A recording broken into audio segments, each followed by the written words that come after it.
Okay.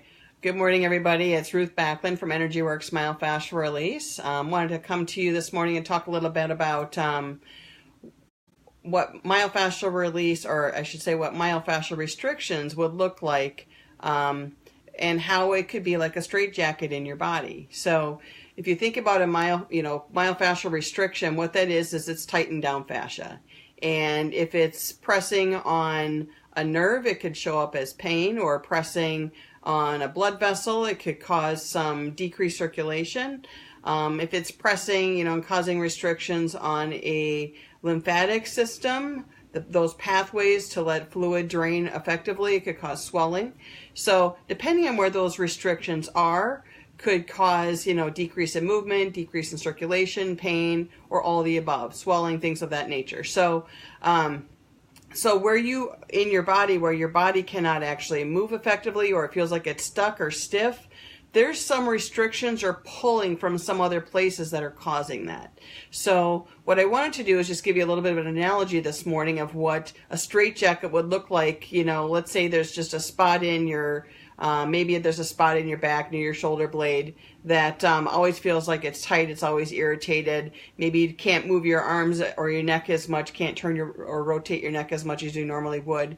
So there's something that's restricting you from doing that. So that would be an area where you would have a straitjacket, is what I would call it. Okay. So I went out this morning after I got back from the gym, and I picked I picked some of my spring crocus that is just starting to open up. It's early in the morning. It was cold last night. I think there was a little bit of frost, so everything was closed up. But so I want to use this as an analogy, so I'm hoping you can see this okay. So get this a little closer. So if you think about this from a myofascial restriction standpoint, maybe not quite as big. There we go. Where if this is a straitjacket in your muscle, okay, let's say this is a knot in your muscle, okay? So right now, because it's so tight, it doesn't move as well. I mean, there's a little bit of movement, but it's not moving as well because it's so tight, okay? So it's really, if this was a fascial restriction, so something is tightening it down, preventing it from open. It's an outward force, and part of that is, it could be just tension coming from another part of your body. It could be the tissue right here. It could be connections multiple layers away that are causing something to, put some external pressure on that tissue. Okay. So here's an example where it's really tight and closed, doesn't move as well, not as pliable, can move a little bit, but can't really open up as much as, something that's open free without that external force on it. So as we go to as we start taking off those external forces, whether it be through some kind of stretching or myofascial release of some sort, where you're really able to open up the tissue, well, then things really can expand and they can start to move and go in the directions they're supposed to go. They're supposed to be pliable. You're supposed to be able to allow some flexibility in there. So you can see, the difference between this one where it's tightened down versus this one where it's starting to open up. And as you open it up more, those